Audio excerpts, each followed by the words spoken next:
देखिए हो भी गया एक जगह, तो भी देख करके हमने बता दिया कि एक एक बात ठीक से नोट करेगा, अच्छा से नोट कर रहा है तो लोग बताएंगे।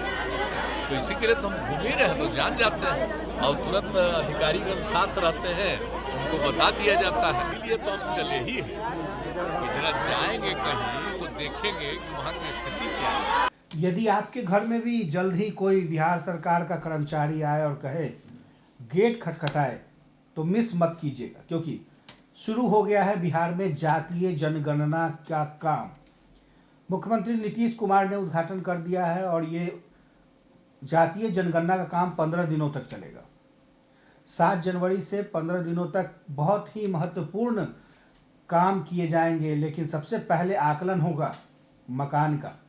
क्या कुछ विशेष बातें होंगी जातीय जनगणना में और क्या कुछ खास रहेगा, सबसे पहले हम आपको मुख्यमंत्री की वो बाइट सुनाते हैं जिसका उद्घाटन करने के बाद आज सीएम मीडिया से रूबरू हुए। देखिए हो भी गया एक जगह, तो भी देख करके हमने बता दिया कि एक एक बात ठीक से नोट करेगा, अच्छा से नोट कर रहा है। और हमने कहा कि ठीक से सब चीज़ नोट करिए। और कोई आदमी यहाँ है, अब मान लीजिए उसके परिवार का कोई बाहर रहता है वो भी करिए, कि राज्य के बाहर रहता है, कहीं बाहर रहता है, तो सबका नंबर ठीक से अच्छा न रहेगा। हाँ तो सही है। तो हमने तो आज बता ही दिया है कि हम लोगों ने तो सबकी सहमति से किया, सारे पार्टियों केंद्र से भी कहा कि जातीय आधारित जनगणना कराइए, लेकिन वो तैयार नहीं हुए का राज्य करे, तो हम लोग तो करवा रहे हैं और एक एक चीज़ करवा रहे हैं। आप अच्छी तरह जान लीजिए कि न सिर्फ जाति के आधार पर लोगों की गिनती गणना करवा रहे हैं, बल्कि उनकी आर्थिक स्थिति क्या है यह भी जानने का भी कर रहे हैं, ताकि ये भी तो पता चले कि भाई कितना लोग गरीब है, उसको कैसे उसको आगे बढ़ाना है। तो इन सब चीज़ों के लिए भी तो हम लोग कर रहे हैं ना। और जब सब चीज़ रिपोर्ट होगा तो हम लोग उसको पब्लिश करेंगे और जो काम हमसे संभव है करेंगे और दूसरा केंद्र को भेजवा देंगे कि आप देख लीजिए भाई केंद्र का काम क्या है, पूरे राज्य को न, विकसित देश को ना। तो कोई राज्य अगर पीछे है तो उसको आगे नहीं बढ़ाइएगा, तो ये सब बात क्यों हो जाएगा। तो इसलिए खाली हम जातीय गणना सिर्फ नहीं करवा रहे, हम उनकी आर्थिक स्थिति का भी अध्ययन करवा रहे हैं।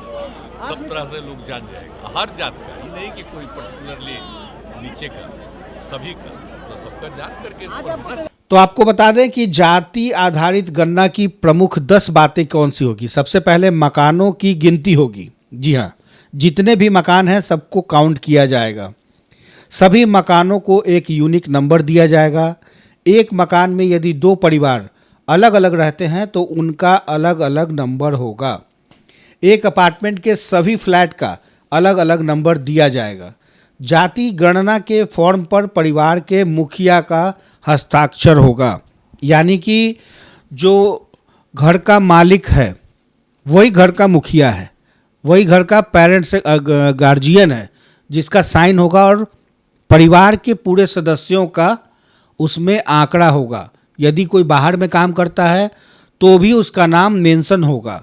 ये सिर्फ जातीय जनगणना नहीं है, बल्कि खास बात यह है कि ये एक आर्थिक सर्वेक्षण भी है, इसलिए इस बार चूकना नहीं है। सरकार पहल कर रही है, अच्छी पहल है। लोगों को पता चलना चाहिए कि बिहार में किस जाति के कितने लोग हैं।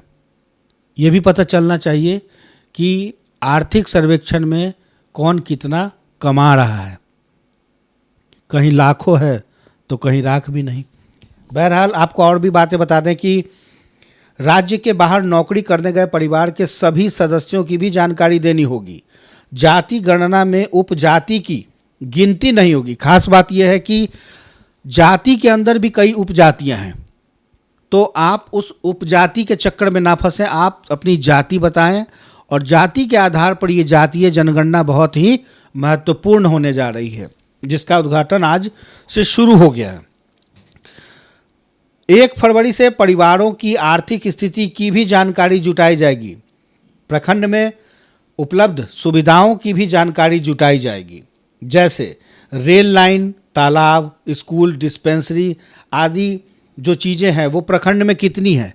प्रखंड में ये पता ही नहीं चलता है कि कितने नदी हैं, तालाब हैं, स्कूल हैं, डिस्पेंसरी है भी या नहीं है। बहुत सारे तो गांव ऐसे हैं, प्रखंड ऐसे हैं जहां सरकारी स्कूल भी नहीं है। तो ऐसे में इस बात की भी गणना होगी कि आखिर आज़ादी के 75 साल बाद बिहार में कितनी स्कूल, प्राथमिक केंद्र, तालाब, पोखर, नदी, नाले और कुएं हैं।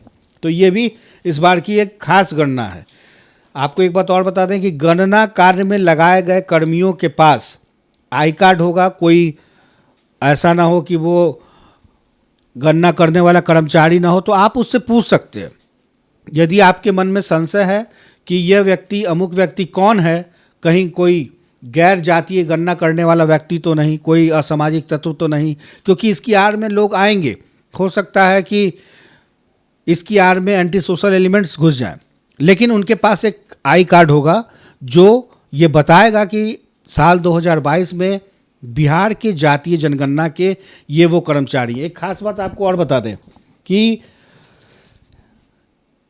5.18 लाख 5.18 लाख यानी तकरीबन 5.25 लाख से थोड़ा सा कम, इसमें बिहार सरकार के वैसे कर्मचारी होंगे जो राज्य सरकार में स्कूली शिक्षा में टीचर होंगे, कई ऐसे सामाजिक संगठन के लोग होंगे, लेकिन सरकार से जुड़े हुए जो लोग होंगे वो 5.8 लाख लोग होंगे जो इस जनगणना के कार्य में जुटेंगे। कई चरणों में होने वाली है, लेकिन प्रथम चरण बहुत महत्वपूर्ण है। प्रथम चरण से तय हो जाएगा कि बिहार की जनगणना में कितना सपोर्ट, कितना कुछ चीज़ें मिल पाती है। तो इसके साथ ही आपको बता दें कि पूरे बिहार में जातीय जनगणना शुरू हो गई है और इस जातीय जनगणना के आधार पर तकरीबन 2,58,90,497 यानी कि 2,90,497 के आसपास जातीय जनगणना होना है। तो हो जाइए तैयार, बिहार में शुरू हो गया है जातीय जनगणना, क्योंकि यही है एक मुख्य आधार। अभी के लिए बस इतना ही। तमाम बड़ी और छोटी खबरों के लिए ऐसे ही बने रहें आप द एसडी न्यूज़ के साथ।